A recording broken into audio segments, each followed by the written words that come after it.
chapter 13. Matthew chapter 13.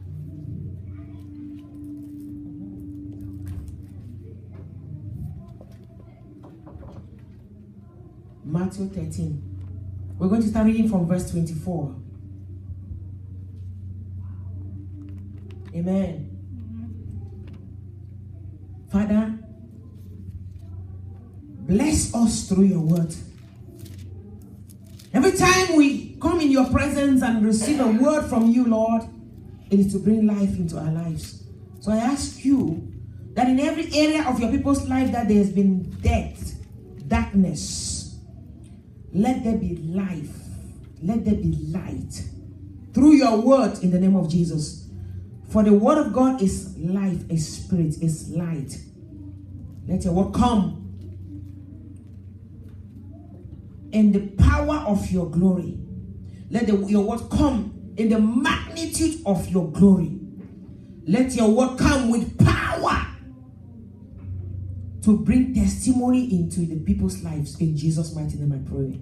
Amen. And somebody say amen. Amen. Matthew chapter 13. Verse 24, we're going to read down. Another parable put Jesus forth unto them, saying, the kingdom of heaven is likened unto a man which sowed good seed in his field. But while men slept, his enemy came and sowed tares among the wheat and went his way. My message I titled, Oh Lord, expose and destroy my secret enemies. Oh Lord, expose and destroy my what? My secret enemies. Jesus preached about what the kingdom of God is like. And he said it is like a man, like you, who have sown a good seed in your field. But then while men slept, an enemy came and did what? And sowed tares on it and went his way. So we're talking about, there are enemies in your life that are apparent, right? There's some enemies in your life that you know that they are your enemies. You know that they are your enemies. They make themselves known to you that they're the enemies. Your enemies. There are some enemies in your life who are sacred enemies. Sacred enemies are those who walk foot by foot with you, who walk hand by hand with you, who dine with you. Sacred enemies are those you talk with on the phone all the time, who are close to you. Sacred enemies are those who pretend to cry with you when you are in pain. They are those who you talk to, those who you tell them your life situations, those that you trust. They know about your life. The devil, listen, the enemy cannot destroy you until he knows about you. And the enemy can only know about you when he's close to you. The man, you see Jesus talking about what the kingdom of God is like, which is what you and I are experiencing. A man plants a good seed. But while he slept, the enemy, who is a secret enemy, I call a secret enemy, comes and plants. How did he know you planted? How did he know you planted a good seed? Because he knows your move, your ins and outs. Remember, he cannot know anything about you unless you show him or unless you tell him. He knows what you do. He knows your plans. I'm talking about some things in your life that you have planted. I'm talking about some things in your life that you have created. I'm talking about some steps in your life that you have engaged into, that you have taken. Amen. And you know you did a good thing. I'm talking about an examination you went to write, a school you started, you knew you started a good thing. I'm talking about a job you entered into and you know it was a job that God had told you to go into. I'm talking about, put yourself in what I'm talking about. Some good things in you, some things you have done in your life. I'm talking about your children, you gave birth to your children and you know you did a good thing in raising them up. I'm talking about some things that you did, you know you've done something good. You followed the ways of the Lord. You've planted a good seed. And you're asking yourself, but God, I planted a good seed. You told me to do this thing. I move according to your instruction. I'm talking about those things in your life that you have done based on God's divine orchestration. I'm not talking about the things that you've done on your own accord and you have failed. I'm talking about the things that God himself had led you into doing. You did them based on the instruction you heard from Jehovah. And you know inside of you that you were walking in obedience. But you are not seeing the fruit. You are not seeing the harvest. You are not seeing the reward of it. Many years have come and passed. Nothing is happening. And you are questioning God. But Lord, you told me to do this thing. I did it because you told me to do it. Lord, you order my steps. What is happening? Jesus is saying, you planted a good seed, yes.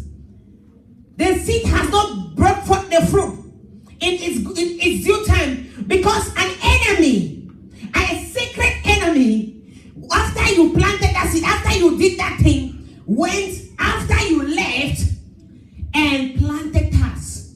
Jesus said, when men slept, so it happened, the enemy was able to plant tares. What is tares? Tares are some poisonous or contaminations plants. When the enemy came and put tares on it, so that it will suffocate the food, the work that you have planted, so it will not grow, so there will be no fruit out of it. Are you hearing? Tares are poisonous and dangerous and contaminated fruits, plants, that the enemy came after you have done that good thing and put his own on it in secrets. Why men slept, which means you were not aware of it. When you were not conscious, when you were not alert, when you were not aware. What is sleep? When you sleep, can you see anything? Why men slept? Now close your eyes. Close your eyes. Close your eyes, everyone. Did you see me coming? Did you see me coming? Why men slept? Why your eyes were closed? We're talking about some spiritual sleep. We're talking about spiritual sleep. What is the spiritual sleep? Spiritual sleep is when you are when you are not aware.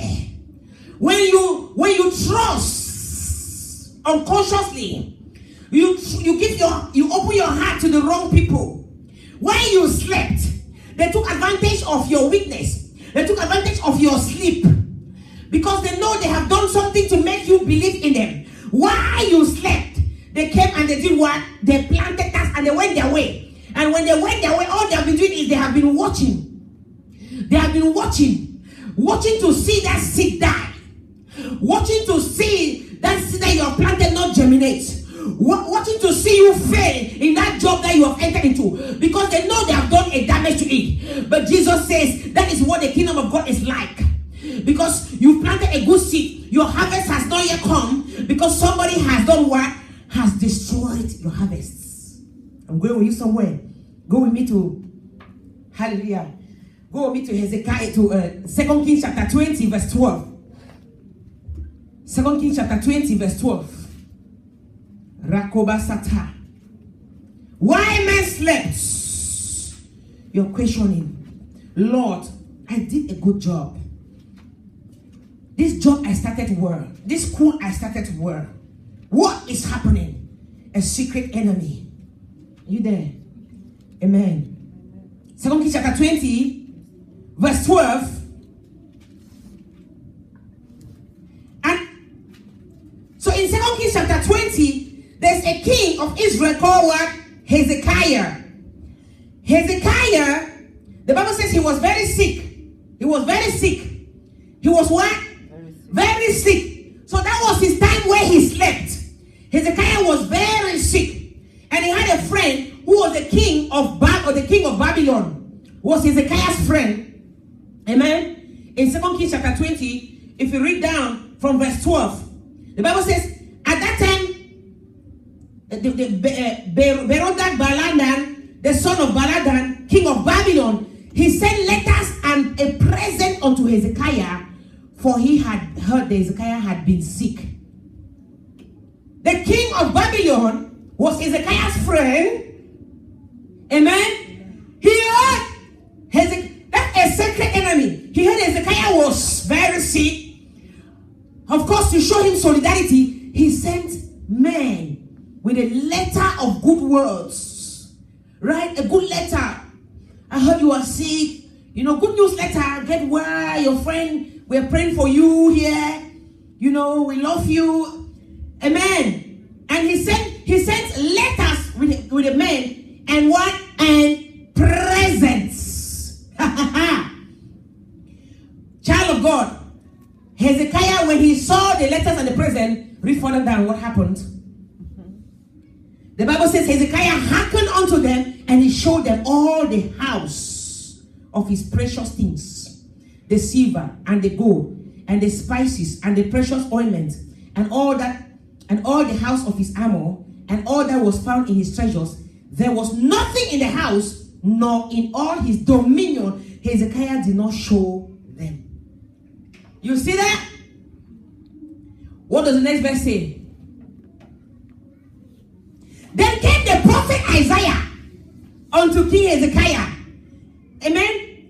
And said unto him, What said this man? Amen. And from whence came they unto thee? And Hezekiah said, they are come from a far country, even from Babylon. Go to the next verse. And the prophet said to Isaiah, what have they seen in your house? And Hezekiah answered, all the things that are in my house have they seen. There's nothing among my treasures that I have not shown them. Listen to the next verse. And Isaiah said unto Hezekiah, hear the word of the Lord. Behold, the days come that all that is in your house and that which your father have laid up in store unto this day shall be carried into Babylon. Nothing shall be left, saith the Lord. Immediately Hezekiah was sick. That was the time that the Bible says men slept. The so-called best friend, who was a secret enemy, had been looking for an opportunity to plant tares upon the precious seed that Hezekiah had planted. Hezekiah was a man who was wealthy. Hezekiah's father had left a lot of wealth for him. Hezekiah had been a righteous man before God. Hezekiah had also made some more wealth and added to the wealth that the father had left for him. And the king of Babylon, who was his friend, of course, envied his progress, envied the blessings, envied every good work he was doing. And he waited for the time he would sleep. And when the time came when he was sick, he sent to him a letter and present. Child of God, be very careful. God is saying to you, be very careful of the kind of the present that people give to you. Be very careful, because the present they give to you, they use them to blind your heart.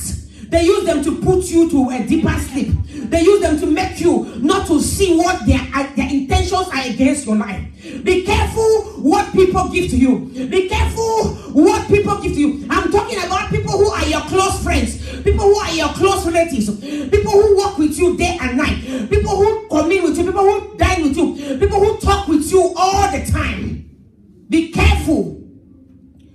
They use gift to blind his heart. We don't know the kind of presents that they send. What are the presents that people have been sending to you? What are the things they give you in times of needs?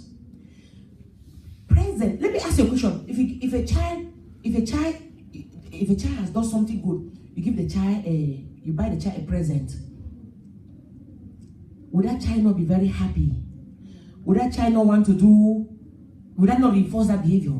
That child not want to do better because you have given the child present. Presents change the heart of man. If a friend or a sister or a cousin or a relative, whoever around your life is buying you gifts or helping you to pay your bills, whatever they are doing to you when in times of need, I believe the present that they say. Remember, Hezekiah was a very rich man. You just saw about the golds that David had left and the ones that he has even worked for. So much riches, gold, silver, vessels, all kind of things. He was a rich man. Amen. The presence the man must have said might have been something he did not have, because he was a friend and he knew exactly what he needed.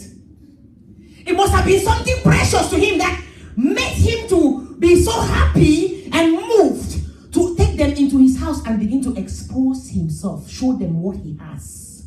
Child of God, when the devil wants to destroy your fruit, when he wants to hold down the things that you have planted, the good work that you have done, he comes close. He brings gifts, blind your eyes, and then you yourself, you take your own mouth and you begin to talk about your life. You begin to show. Remember what I said earlier? God says the devil knows nothing about you until you show them yourself. Until you do what? And the devil, when he wants to know about you, he brings people close to you. He enters in the heart of the people close to you to see the things you have. Then they can attack you. As soon as he finished showing, God sent Prophet Isaiah and said, go talk to this king. Who are these men? Think God did not know. God already knew what has happened. Prophet Isaiah already saw it. He said, who are these men? Where are they from? They are my friends. They are from Babylon. All the way far away. They came far away just to see me, just to consolidate me, just to console me, just to pray with me because they know I'm sick. People make some sacrifices for you. They look like a sacrifice, but there is a plan behind what they do. They came from a very far country. He's explaining to God, the prophet of God. I said, God, you don't know. Very far off. Katabashata. Are you catching the revelation? From a very far off. They've made big sacrifices. We've gone above their ways and beyond to help me. Oh, something just dropped in my spirit about something that somebody has done to somebody in the house as a sign of help when there's a secret agenda. And I release and I declare the power and the plans of that person null and void in the name of Jesus. Yes. I say null and void in the name of Jesus. Yes. You are seeing it as a favor. You are seeing it as a help. But there's a secret agenda to it. Because by so doing, they are tapping to your fruits that they have seen that is coming. They are tapping into your fruits that they have seen that is coming. They've seen how you've planted a good seed. And they've come to help you water that seed. Apparently. But they're taking advantage of you. When harvest time will come, that's when you will know. That's when you will know that the seed, the help that they did to you was not a good help. Underneath it, there was a tar that they had planted to suffocate that seed. Anyone that is wanting to suffocate your blessing, anyone that is planning to suffocate your education, anyone that is planning to suffocate your destiny, by the power of the blood of Jesus, I drown them. Amen. I drown them. Amen. I drown them. Amen. In the name of Jesus. Amen. My God. My God. Be careful what people give you as gifts in times of need. Why men slept? Jesus said, the kingdom of God. You planted a good seed. That's why there's a delay. That's why by this time you were supposed to have finished that thing. By this time you were supposed to have seen the fruit. There's a delay because somebody came and pretended to be a helper, but he took advantage of you while you slept. Your sleeping was the time of need. They took advantage and they planted tar. And that tar, the agenda of that tar is to suffocate it. That you will never finish that thing you started. Oh my God. I may be preaching to myself. As I say every time I preach here, I preach to myself. Be careful.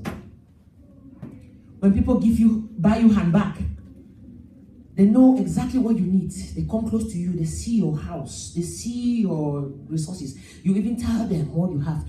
They know exactly what you need. They give you a handbag. You're happy. Oh, my best friend has brought me a nice, beautiful handbag. Child of God. Not every present is of God. Some of the presents are what? To blind your eyes and to put tasks on your habit. Because they've seen money coming into your life tomorrow. So that handbag is a sign to collect that money. You carry it every day. My beautiful handbag. Your blessing is going somewhere else. The money, when the money starts coming, the money comes. By the time it gets close to you, it redirects to their own handbag. When somebody buy you shoe, beautiful shoe, designer, you're happy, bouncing, begin to bounce on it well. That's why you must always pray. You must anoint the things people give you. Begin to walk on it, bounce on it. You are enjoying that shoe, it's beautiful. You're showing, you don't know they have tapped into your destiny. When blessings begin to shine around your life, the blessings will never reach you. They will be redirected to them. May God open your eyes. So open my eyes, God. Open my eyes, God. So open my eyes, oh God. Open my eyes. Open my eyes, oh God. Expose and destroy my sacred enemies today. Expose and destroy my sacred enemies today. In the name of Jesus. Amen. Hezekiah was blinded by the presence. And that's when his destruction came from. A second enemy in Judges chapter 16, verse 15 to 17. Judges chapter 16, verse 15 to 17. The devil is after stopping that fruit from coming forth. But child of God, in Judges chapter 16, there was a man of God called Samson. Samson was a great man. He started out well. Samson was, the Bible says he was a Nazarite. He was the one in the Bible that the Bible calls a Nazarite. The one that was a Nazarite even in the womb of his mother. Samson's birth was planned, conception was planned by God in a season and in a time to destroy the Philistines, to save Israel. He was a great man. But the devil saw the greatness in that man. The devil saw how he started well. Remember, Samson even killed a lion with his bare hands. The devil saw the greatness in that man. The man started well. They would look for every strategy to destroy him. And his case was what? He was sent a woman called Delilah. Delilah, he thought he had found him a wife. He had found him a good woman. Delilah cried to Samson day in, day out. He said to Samson, day in, day out, he cried to Samson and said, show me your secrets. Samson tricked her 3 times. She said, if you love me, why are you hiding your secret from me? You see that? This is a man who started well, planted a good seed. The devil knows how to bring you down. If he tries in one door, by sending presents, they don't work, he will send a wrong partner into your life. He said, if you love me, why are you not telling me the truth about your secret? Samson was lost. He was lost, and the Bible says, while he slept, Delilah, remember that Delilah was a woman that was assigned from hell by the gods of the Philistines. While he slept, she called them. And the Bible even clearly tells us that the God of the Philistines, they thanked their God when they got hold of Samson eventually and removed his eyes. They went to their altar and thanked their God for destroying that man of God, for destroying that good food that God had started in his life. The devil comes in all kinds of faith. That was a sacred enemy who was a partner. Kabalakata, Reba Sokoto. I heard a story of a man of God recently, a man of God of Nigeria, great powerful man of God, who is a terror to the kingdom of darkness. The devil has looked for all ways to bring down this man. No way. They waited for the time he wants to get married. They presented to him a Jezebel. And on the altar, on the day of their wedding, they blinded everybody's eyes. They did not see. On the day of their wedding, after they had already finished declaring their vows, the man put ring on the woman's finger. The woman put ring on the man's finger. The man, they say, you may kiss the bride. As soon as she kissed the bride, she said in his ears, I am a witch. I am a woman from the water sent to destroy you. I got you now, finally. You hear that? Because now she's already entered him into the covenant of marriage. Hallelujah. He said, we got you finally.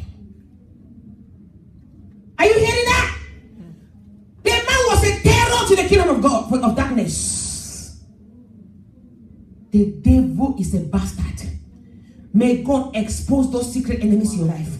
Look at Samson's case. You think the Bible tells us that everything that is happening now, it is not new. Nothing is new under the sun. The things you are going through, our fathers have been through them. Samson went through it. This man of God, you think is the joke. Everything in the Bible is repeating. It is happening. We are living in a time of wickedness. The enemy will do anything. And the enemy knows exactly what you are in need of. Remember, he brings the people close to you. Remember, he has to make you to expose yourself to them before he can get you. He cannot attack you from afar. Marco Sabasikete is from near you. But I've come today to pray for somebody. I've come today to encourage somebody's heart. I've come today to let you know that you can still reverse the order. You can still reverse what they have done to your seed. Whatever mistake that you yourself you have made, and they have planted tasks on your seed to stop it from growing, you can reverse it. Somebody say, I can reverse it. I can reverse it. I can reverse it. I can reverse Don't be a Hezekiah. Hezekiah was a stupid king. When the prophet Isaiah told him what he had done, the mistake he had made, look at the next verse, what he said. If you can go back there to 2 Kings chapter 20. Marco Satarabasha. When the prophet had went and told him about what he did, the mistake that he had made, verse 19. Hezekiah answered back prophet Isaiah. He said, good is the word, verse 19. He said, good is the word of the Lord. When the Lord said the time is coming when they will carry everything, everything you've had. Not only will they carry the things, they will carry even your children away into captivity. And your children will be made eunuchs to serve in the king's palace in Babylon. That one you call friend. They will destroy you, take everything from your life, take even the children that you have. Means every inheritance that you have had will be destroyed. It means that you will labor in vain. Every labor will be in vain. Everything. A man shall die and shall leave what? An inheritance for his children. David passed down the inheritance to him.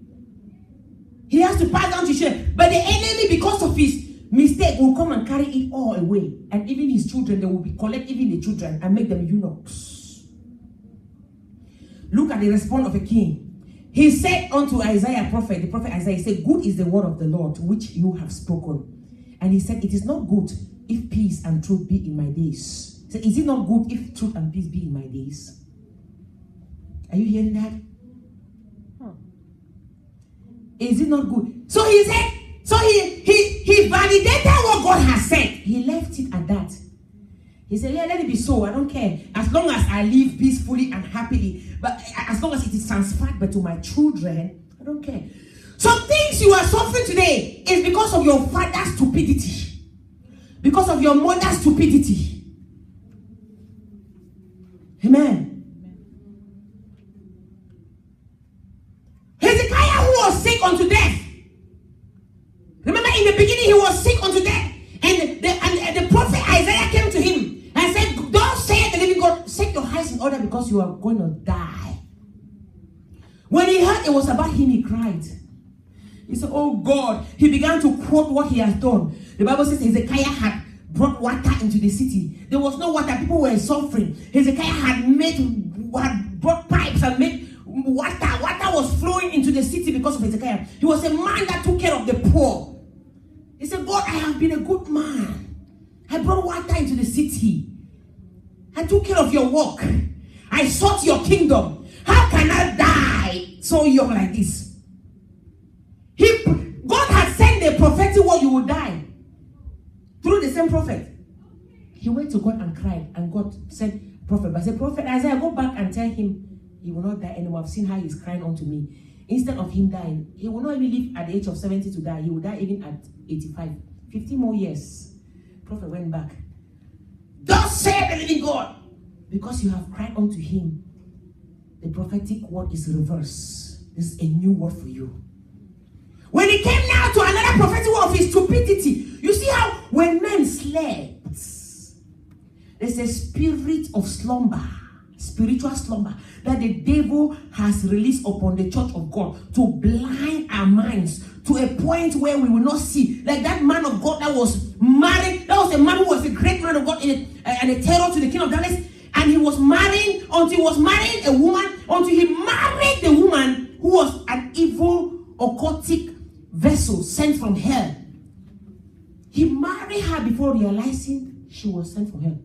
They blinded his eyes to a point where he could not see. The devil knows the greatness in you, and he wants to blind your eyes to reveal yourself to them so they can get you. I remove every scale from your eyes in the name of Jesus. Amen. I remove every evil scale from your eyes in the name of Jesus. Amen. I remove every spiritual blindness from your eyes in the name of Jesus. Amen. Let your minds be open. Amen. I said let your minds be open. Amen. That you will see the true enemies in your life. Those sacred enemies in your life. Let your eyes be open. Amen. Let your eyes be open. Amen. Let your eyes be open. Amen. Let your eyes be open. Amen. In the name of Jesus. Amen. He was so blinded. He forgot that he had just prayed. And God added 15 years. He forgot that he can still go back to that same God and cry and say, oh God, forgive me for my stupidity. I did not know. I was blinded to receive this present and trust this man called a friend. He validated the prophetic word. He said, let it be so. Oh, no wonder Israel went into Babylon for 70 years. No wonder Daniel, they were suffering. They threw Daniel in the fire, in the lion's den because of his stupidity. No wonder Shadrach, and Abednego, they became the eunuchs in the king's palace and they were thrown into fire because of the father's stupidity. A man who could have intervened, who could have prayed and cried out to God, who could have stopped the captivity. He said, I don't care. And after that, that's when Nebuchadnezzar came from Babylon and carried it all as God had spoken. Somebody say, I can change my life. I can change my mistakes. I can reverse the order. Reverse the order. You can change the prophetic word in your life that are not good. Even if it's God that said it. Even if it's God that said it. You have the power to go back to God and say, oh God, hear me. Oh God, if I die. Oh God, if the foundation of the righteous be destroyed, what shall become of the family? You are like the pillar of your family. David said, the foundation of the righteous be destroyed. What shall they do? What shall they do? You are like a pillar in your own family here. If your own life is destroyed, what shall your children do? What shall you do in heaven? Or what shall you do in here and see your children also here suffering? What shall you do when in your last days you labor in vain? Everything that you work for is being carried away because of a mistake that you made and you could not control it. When you had the power to control it while you were alive. So, oh God, forgive my mistakes. Oh God, forgive my mistakes. Oh God, forgive my mistakes. Oh God, forgive my mistakes. Samson also was stupid. After he made a mistake, when they brought the wicked woman into his life, Delilah, Samson too had the power to reverse the order. Even after they had plucked out his eyes and thrown him in prison. Samson forgot. Remember the Bible says in prison his hair began to grow again. The power came back. His hair began to grow again. Samson forgot that the God that gave him that hair can give him new eyes. What did God say to Moses? When Moses said, I cannot speak, God questioned Moses. He said, who made the dumb? Who made the blind? Who made the deaf? Is it not me? Samson forgot the God of Moses, the covenant keeping God, the I am that I am. He forgot that even though the eyes have been unplugged, God can create new eyes for him. Samson forgot the power of Jesus. And he said one stupid prayer, just like Hezekiah. Rabasakata. He said one stupid prayer. Go to, I think it's verse 28 of Judges chapter 16. One stupid prayer. He said to God, he said, remember, Judges chapter 16 verse 28. You will not make a stupid prayer, no matter what I've done to you. Are you there? Judges chapter 16 verse 28. And Samson called unto the Lord and said, oh Lord, remember me, I pray thee, and strengthen me. I pray thee, only this once. What you pray is what God will do for you. Hezekiah said his own prayer, he validated the prophetic word, and it came to pass. Look at his own prayer. I pray thee, only this once. He said, remember me and strengthen me, only this one last time, only this one time. And strengthen me, oh God, that I may be at once avenged of the Philistines for my two eyes. Instead, he could have prayed a prayer and said, oh God, restore my eyes so I can avenge these people to show them your glory, that you are a God of restoration. But he said, remember me only this once, one time. He asked God only for one time so that he can die. He told God he wanted to die. He said only one time. And God remembered him that one time. Power entered his body. He carried the pillars of the house where he was being judged. And the house came down. Everybody died. He also died. Stupidness. Somebody says stupidness. Stupidness. Say, I cannot be stupid. It doesn't matter what I'm going through. It doesn't matter who has entered into my life because of my mistake. Say, I can reverse the mistake. I can remove the tax that they have entered into my life because of my own mistakes. I can remove them in the name of Jesus. You must not trust any man.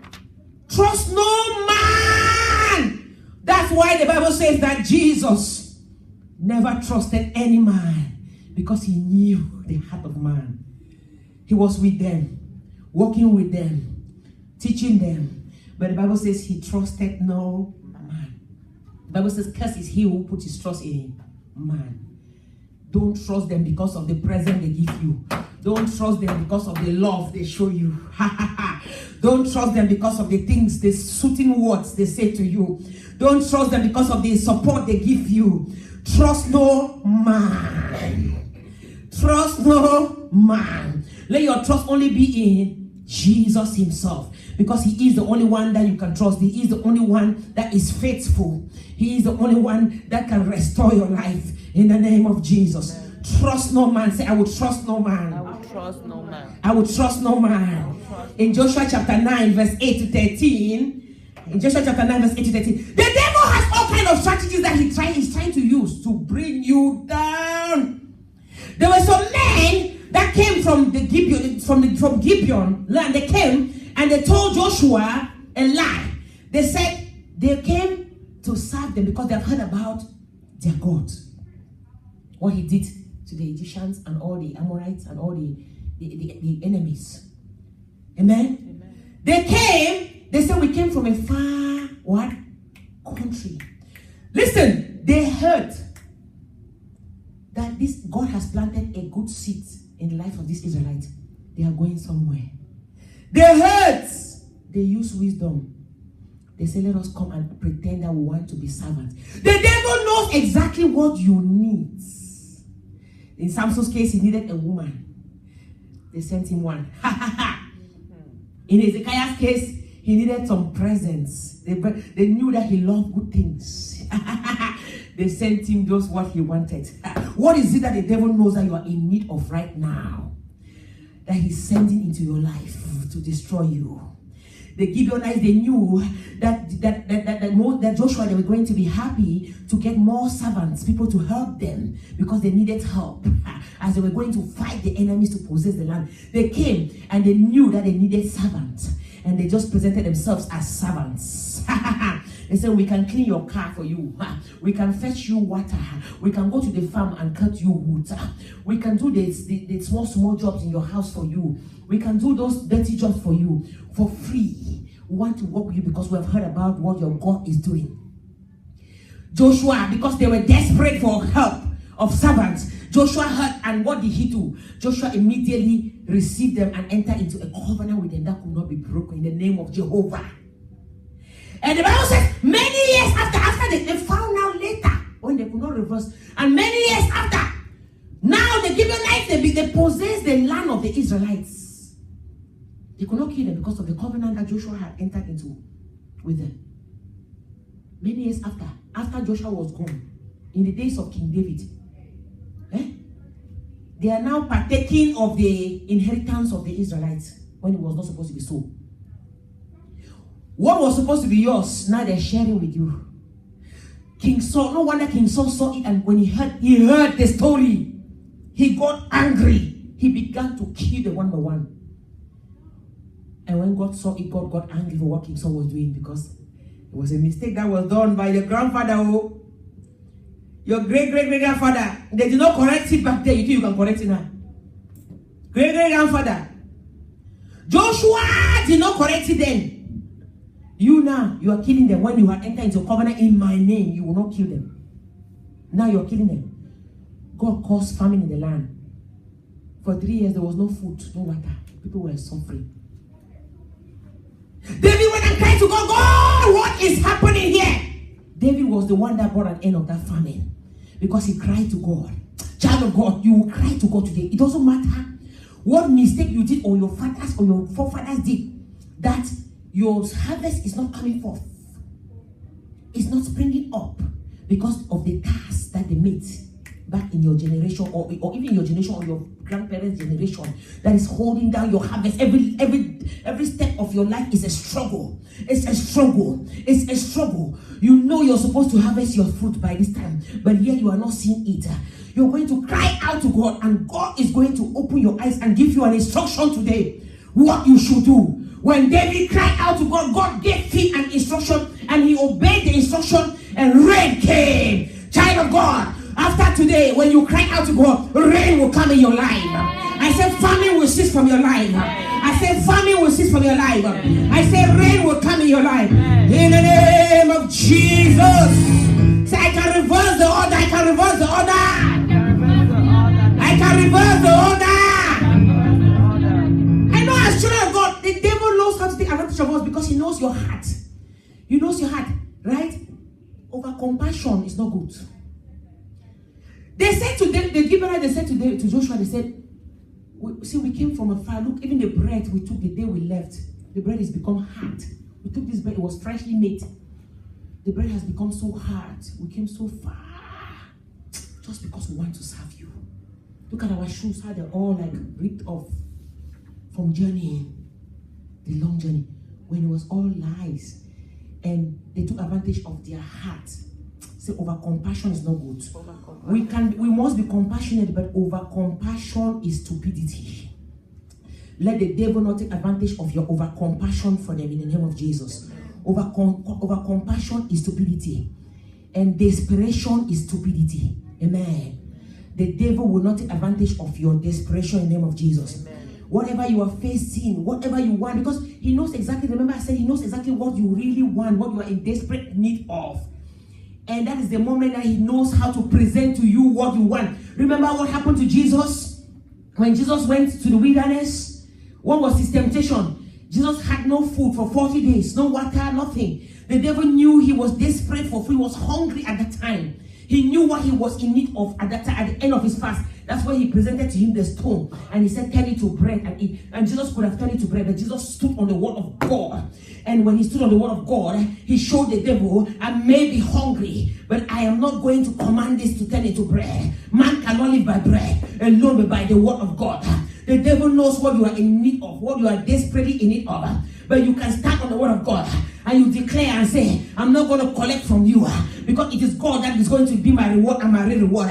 I'm not going to take this thing from you because it is God that is going to supply my needs according to his riches and glory. I refuse to collect from the devil. Balak and Balaam said to Balaam, come curse me these people. He was desperate in need of blessing.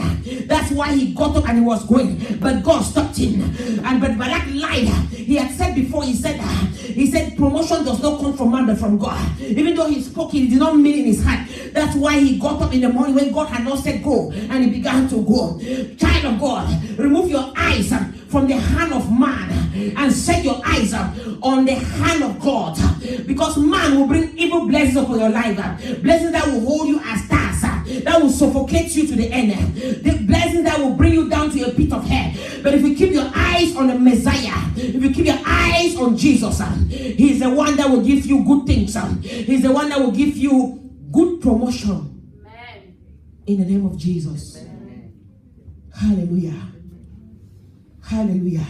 Amen. Hallelujah. Amen. Say, I can do something to change it. I can do something to change it. I can do something to change it. I can do something. I cannot be stupid like Hezekiah. I cannot be stupid like Hezekiah. In Hezekiah's case, it costed him his investment and his children. In Joshua's case, it costed him their inheritances many years later. In Samson's case, it costed him his word, his vision. Amen. The ministry, everything that he had planned for, that God had called him upon this earth to do, was destroyed. In your own case, it will cost you no harm. Say, in my case, it will cause me no harm. Because I will cry out to my God today. It will cause me no harm in the name of Jesus. So let's see what Jesus said in the next verse. Verse 26 of Matthew chapter 13. Jesus said, while men slept, an enemy came and planted tares and wheat. Tares among the wheat. And he went his ways. Verse 26. I love verse 26. Ha ha ha. Somebody say ha ha ha. Jesus said, but when the blade was sprung up and brought forth fruit, then appeared the tares also. Somebody said, that's hope there. That's hope there. That is hope there. They planted tares. But Jesus is telling you about the kingdom of God. He said, but when the blade was sprung up and brought forth fruit, then appeared the tares. So Jesus is telling you that no matter the amount of tares that are planted on your seed, it shall spring up. Amen. Your seed shall spring up. Because it's not by power, not by might, but by the Spirit of the living God. It shall spring up. It's giving you hope. You have the power and the authority to cause it to spring up. You have the audacity. You have the thing that is needed to bring it forth. Jesus said it shall spring up because it is what the kingdom of God is like. Amen. You have the power to bring it forward. And the first thing you need to do is just to believe in Jesus. Amen.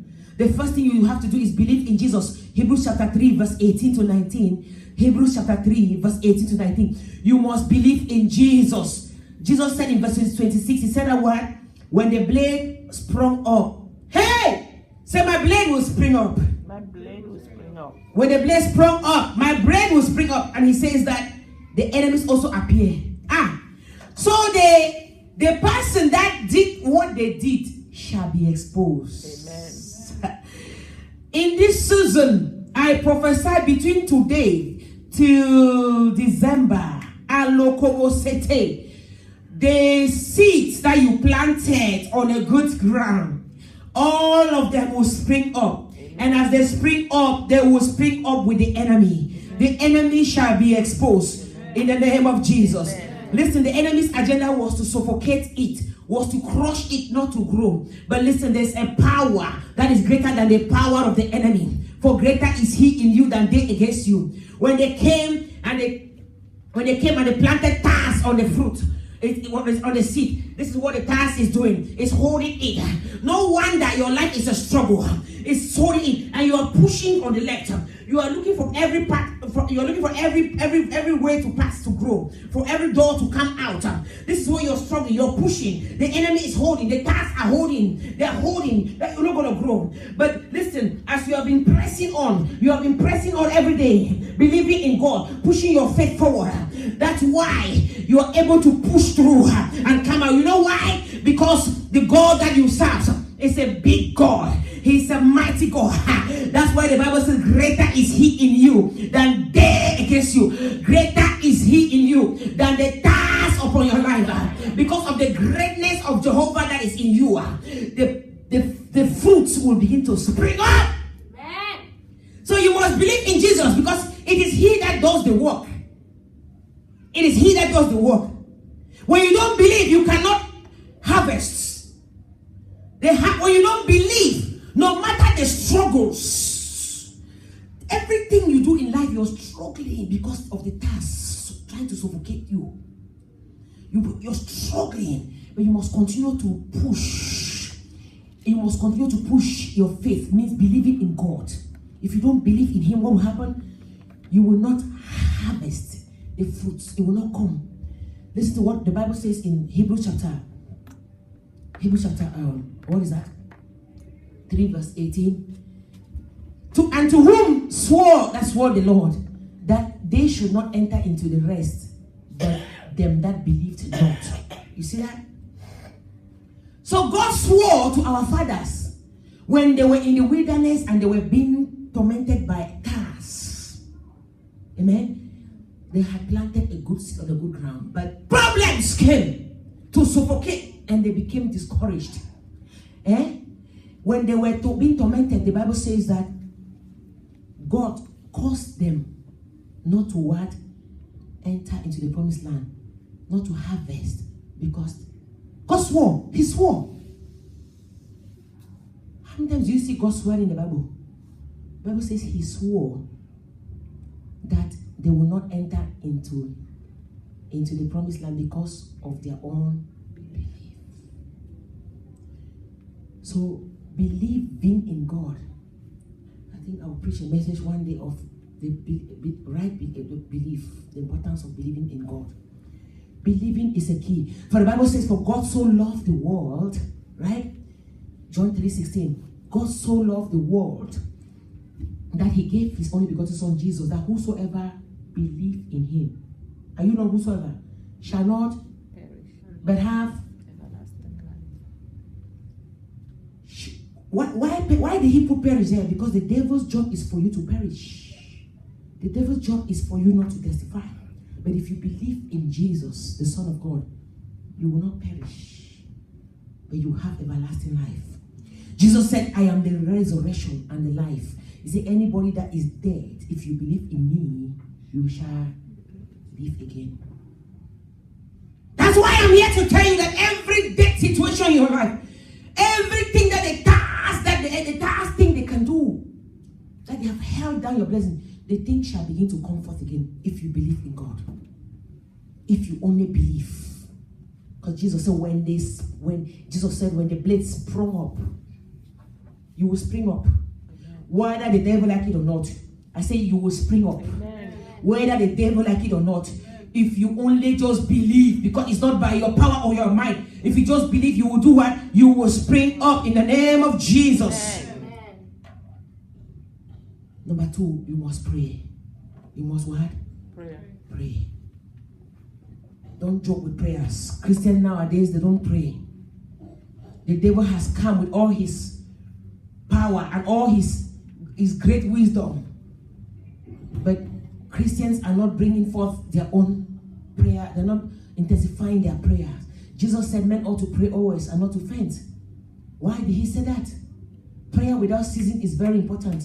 Men ought to pray always and not to faint. In other words, and not to give up. Not to give up on the condition you are facing. Not to give up on the situation you're facing. But to believe that it is he that is going to perform it for you. And when you believe in him, you have to pray. Because prayer is your key. Prayer is the key to success. When you pray, you're connecting to the grace. You are pulling the thing that God has done for you. Because the devil is a spirit. The things he's doing in your life, it's a spirit. And you can only overcome them through prayers. You must pray, child of God. Don't joke with prayers. You must pray day in, day out. Amen. And you must read the Bible, the word of God. You must be consistent in the word of God. It's so sad that Christians don't read the word of God. You must read the word of God every day. The word of God is bread, is life, is spirit. It's sharper than the two-edged sword. Amen. What did God say to Joshua? This book of life must not depart from your mouth, right? This book of the law, Joshua chapter 1 verse 8, shall not depart from your mouth. You must meditate therein, day and night, observing and doing according to how it is written, for you shall make your way prosperous. So the Bible, the word and the prayer, from your mouth is the prayer. Meditate in it, pray it as it is written. How can you pray it if you don't know the word in it? You don't pray with your own word, you stand on the word of God. Based on the situation you are facing, you stand on the word of God. My seed shall spring up. It doesn't matter what it doesn't matter what I'm going through. It doesn't matter the task on my life. My seed shall spring up. In due time, in harvest time, it shall spring up. In the name of Jesus. My God shall supply all my needs according to his riches in glory. He knows what I'm going through. I am not worried by my situation. I am not moved by the condition I'm facing. I am moved by the word of God. The word of God says I cannot die but live to declare his works. So it doesn't matter the infirmities in my life today. I may be sick. The doctors may give me a bad report. But I declare and I decree. He was wounded for my transgressions. He was bruised for my iniquities. You see that? The chastisement of my peace. By his time I'm here. You're quoting the word of God. In the book of law, it's not departing from your mouth. You're quoting the scriptures according to your situations. You're quoting the scriptures according to your situations. How can you quote it if you don't know it? You must meditate in the word of God day and night. And you must give him thanks. For the Bible says in all things, in Romans chapter 8, in all things give God thanks. Because all things work together for the love, for the good unto those that love the Lord and that are the called according to his purpose.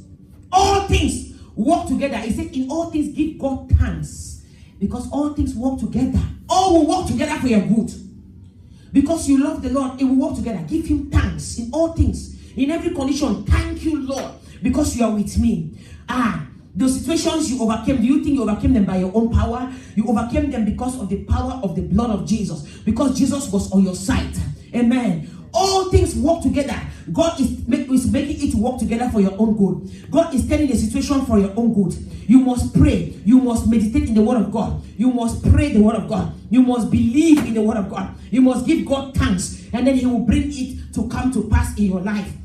In the name of Jesus. Last thing, and then we're going to pray. You must not murmur. Murmuring. Oh, do not murmur. If you read Romans chapter 8, you see the Israelites who did not make it to the promised land, who never got their promises. Remember, God has said, I'll bring you to a land filled of milk with honey.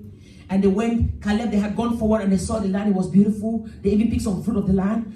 They did not, some of them did not harvest. Why did some enter and some did not enter? Those that entered were those that believed. And because they believed in the midst of their problems, they did not murmur. Those that did not believe, they were those who allowed themselves to be caught up by their situations. They were those who judged God by their situations. There were those who did not believe that God is able to do exceeding abundantly above that which they expect of him. There were those who did not believe that he's able to perform that which he has started. There were those who did not believe that he is the author and the finisher of their faith. Who did not believe in the midst of their problem, they did not believe that he is the beginning and the end. In the midst of God, child of God. That's why Jesus said, when the blades will spring up, the enemy shall also be exposed. How would the blades spring up if tares have been planted on them? The tares have been planted to condemn it, to contaminate it, to destroy it. But Jesus has promised you that it doesn't matter how much tares have been planted on your life. You are struggling right now, you are fighting, you are squeezing your life to break through because of the tares. But in the midst of struggling, in the midst of fighting, if only you can just believe that it is he that started a good work in your life and it is he that will perform it.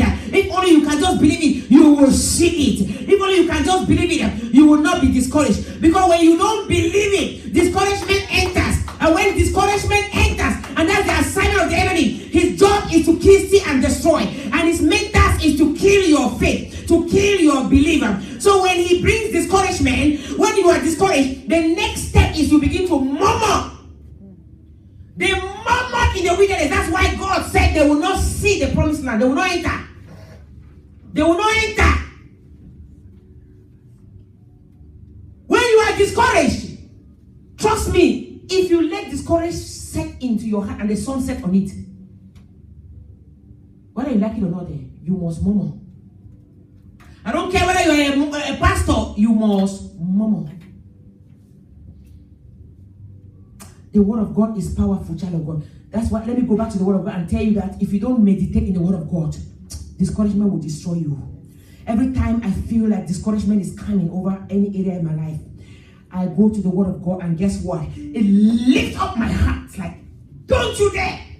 The word that God will give you that moment is what you just need for that condition. That will keep you going. That will strengthen you. That will edify you to move forward, to wait for your harvest time. Because he has promised you, out of your belly shall flow rivers of living water. Your promises are of the Lord, they are yea and amen. He has already finished the work upon the cross of Calvary. Victory was already given to you. It is inside of you, and it will come to pass. The tares are holding the water from flowing. But child of God, if you are not discouraged, if you keep pressing on, if you enter into the word of God, if you meditate in it day and night, it's going to give you the strength to keep pressing on, until you will spring up, and you will spring up, and you will spring up, and the fruit will come forth. In the name of Jesus. When discouragement sets in, you murmur. They murmured, murmur. God has abandoned us in this wilderness. He said he was taking us to the promised land. Now we are in wilderness. For how many years now? Look at us. Better we'll go back to Egypt. In Egypt we had garlics, we had bread, we had leeks. We were, at least even though we were suffering, we had some little food that we were eating. Every time you look back and regret where you came from, child of God, you are not walking with God.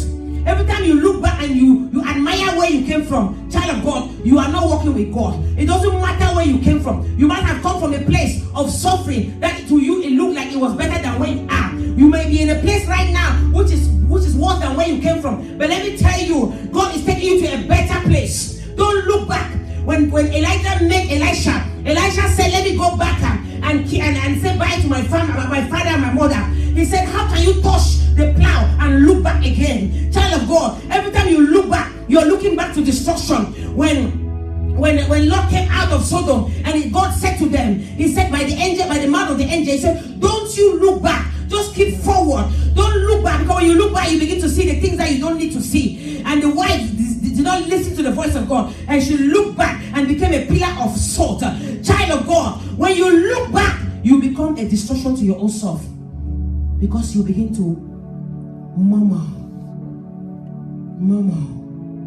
This God self. Why did I even start this thing? Why did you bring me here, God? This God self. This God is not a respecter of person.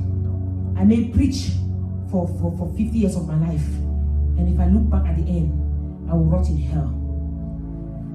The Bible says, "The righteousness of the righteous shall not save them on the day of their sin." Amen. But the sin of the sinners shall be forgiven on the day of their repentance. Doesn't matter how righteous you are. You can be righteous for 100 years. The last day that you sin, when is the day of your atonement, the day of the coming of the Lord, the day of rapture, that's the day you sin. You shall not see heaven. Don't look back. You must maintain consistency in the walk with God. You must keep your focus on Him. You may look unto Him. He's the author and the finisher of your faith. Even the prophets, one of the greatest prophets in the Bible, called John the Baptist, that Jesus said he is greater than every prophet that has ever been upon this planet Earth. When he was thrown into prison, the devil caused him to murmur. When Jesus did not come to save him, he heard Jesus had gone preaching. He murmured, and he sent his disciples, "Go ask him, is he the Messiah, or am I still going to be waiting for the Messiah?" That's a man who baptized Jesus, the one that God gave him the power, God gave him the favor, the grace to lay hand on his only begotten son in the holy river Jordan as baptism. And he saw the dove coming upon him. "This is my son, in whom I'm well pleased." But in the day of his own calamity, in the day of his own temptation and trial, in the day of his destruction, in the day of his perplexity, in the day of his falling down, he looked back and he questioned, he murmured to the Lord. Jehovah said, "Anybody who is not offended in me, shall be greater than John the Baptist." When you are offended in God, it means you are looking back. You murmur, and when you murmur, you cannot harvest. Stand on your feet. You murmur, you cannot harvest. When you murmur, you cannot harvest. Jesus has promised you. He has promised you and I. It doesn't matter. It doesn't matter what they have done to your harvest, to your seed. You planted a good seed. You have been questioning, "God, I did it. I did a good work, but yet I'm not seeing my harvest." God is saying to you, it's an enemy that did that. But he's saying to you, he said, just wait. Don't try to put it out. Because if you try to put it out before harvest time, the devil's plan is for you to try to reach out, to pull it out right now. And when you try to do that, and then you will see you pull out the seed yourself. He said, don't try to do it on your own. He said, lean not on your own understanding. But in all things, give God thanks. Trust him, but he knows what he's doing. Move. Just continue to grow with the task. Continue to struggle. Continue to press on. Continue to move forward. It doesn't matter. It may be so painful. Your leg may be so painful. It may hurt you so much when you take a step forward. But just keep struggling to take that step forward. Your arm may be so painful when you reach out to grab something. God says, just keep reaching it out. It is my arm that pushes your arm out. Just keep moving forward.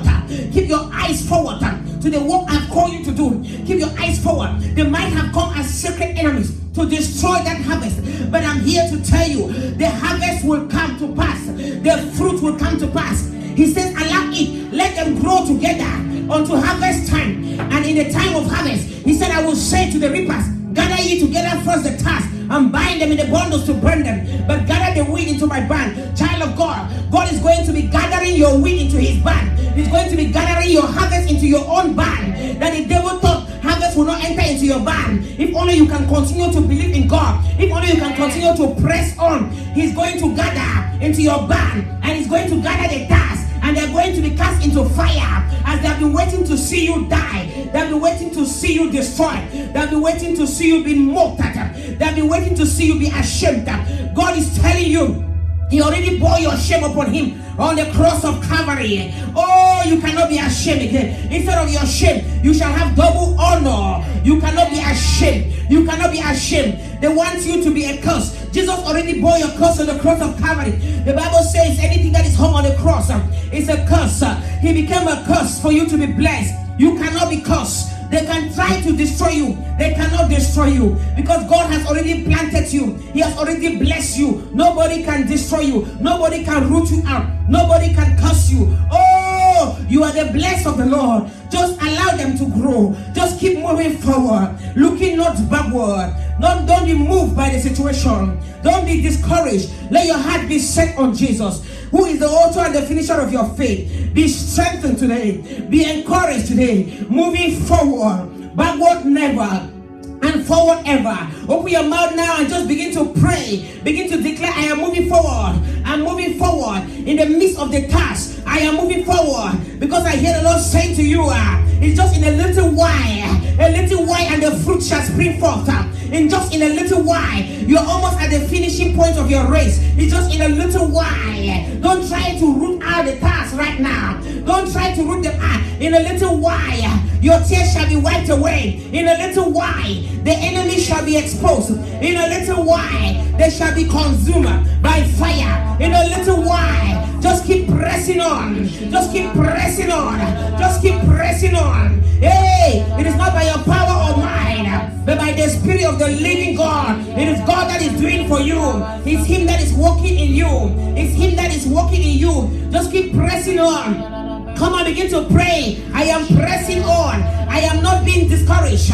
I am not going to give up because I'm a winner and not a loser. I'm a fighter and not a quitter. I'm above and not beneath. I'm an army in the vineyard of the Lord.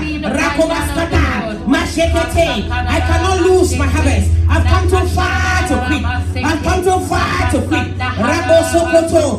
Nekerebo Sakata. Lekama Soto. I've come too far to quit. Makasata Raba. Rekerebo Sho. Mika Satali. Ikabola Koska. Makete Rebo. Imasukoto. Ikatarabasha. Rekabo Soto Riba. In the name of Jesus. Say, my Father, my Maker. My Father, my Maker. My Father, my Maker. My Father, my Maker. Every secret enemy in my life taking advantage of me when I sleep. Expose them, Lord. Expose them, Lord. And destroy them, Lord. Expose them, Lord. And destroy them, Lord. Expose them, Lord. Expose them, Lord. Any secret enemy taking advantage of my life, taking advantage of my condition. Expose them, Lord, and destroy them. Come on, turn that to your prayer point. Rekabo Soto. Expose them, Lord. Makataraba. Ikereborabo Soto. Imasukoto. Ikarababa. Sacred enemies. What are you waiting for? Be exposed. Sacred enemies. Sacred enemies. Nekarabaskata. Makotoraba. Taking advantage of what I am in need of. Taking advantage of my condition. What are you waiting for? Be exposed. Makosata. Inereboraka. Makoreboso. Ikalabasha. Makereboso. Ikereboso. Makatala. Iborokoto. Ikarabashe. Makasekete. Rabababa. Karabokoto. Ikarabokoto. Ikarabokoto. Brakataba. Brakataba. Brakataba. Brakataba. Brakataba. Rabakatasha. Abrashotoa. Abrashotoya. Rekaraba. Rekeboroko. Rekereboto. Be exposed. Be exposed. Secret enemies at your workplace. Be exposed. Secret enemies in your family. Be exposed. Rabababa. Rakabasa. Makashata. Makotaraba. Oh, God expose them. Oh, God expose them. Oh, God expose them. Oh, God expose them. Rabababa. Rekeboso, Ikarabasha, Makasata, Rekaraboso, Ikerebosha, Nikabosata, Ikarabose, Ekerebosho, Rabasikete. In the name of Jesus. Amen. Say, my Father, my Maker. Oh God, my Lord, I shut the door. I shut the door that I am open to let into my life secret enemies. I shut the door from them. I shut the door from them. I shut the door from them. I shut the door from them. Any secret enemy shall not enter into my life. From this day forward, I disconnect myself from them. I disconnect myself from them. I disconnect myself from them. I shut the door. Somebody shut the door. Somebody disconnect. Somebody shut the door. Disconnect. Shut the door. Disconnect. Shut the door. Disconnect. Shut the door. Rakataba. Makata. Ikabalaba. Yekete. Rabasia. Makosha. Rakoto. Ibala. Makoso. Ikata. Maskerebo.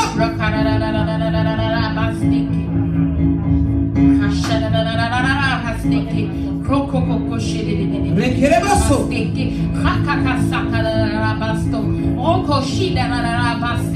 Rekaraboso.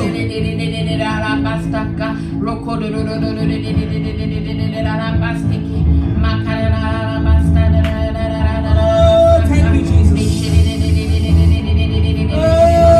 Thank you, Jesus.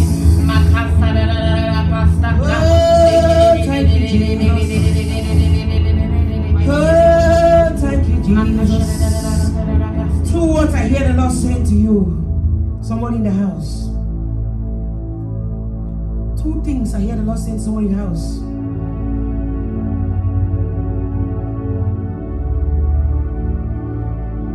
Press on. He says press on with the tasks that are already there. He said just press on with them in a little while. He said don't accept help. Don't accept the support. Some people will make use of offering. Some people will try to offer you as kind of support and kind of help because of something you are in desperate need of, which looks like is what you just need. But God says to you, don't accept it. It's a secret enemy. Don't accept it. Don't depend on man. He said, trust me. Depend on me. I will lead your way. I will lead your way. I pray for you that the Lord open your eyes right now. Give you a spirit of discernment to discern the moments this fake helper comes before you to provide to you what you are in need of. May the Lord give you discernment to be able to reject it. My God, this is a very strong word for somebody. Yes, there are some helps that you have already accepted that are tasks. God is saying to you, those ones, don't root them out yet. Leave them to grow. Harvest time is on the way. One of these days, the blade will spring up and you will see the enemy. My God will expose them. Amen. My God, the Bible says, nothing shall be hidden that shall not be brought abroad. My God, the God that I serve, Jesus of Nazareth, shall bring them abroad. As the blade will spring up, it's springing up, it's springing up. I see it springing up. It will spring up, and the enemy shall also come forth. The person that sowed the task in the middle of your night, when you were not aware, when you were sleeping, you will see it, you will see her, you will see him, you will know that this is the enemy. And after a while, she shall be destroyed, shall be burned in fire. Listen to this. Sambala in the book of Ezra, the Sambala and Tobiah, Jesus is talking to somebody. They came when Nehemiah and Ezra, they had returned to rebuild the temple. They came and they pretended to be helpers, like the Gibeonites. In Joshua's case, he was foolish and allowed the Gibeonites. But God is saying to you, be like Nehemiah.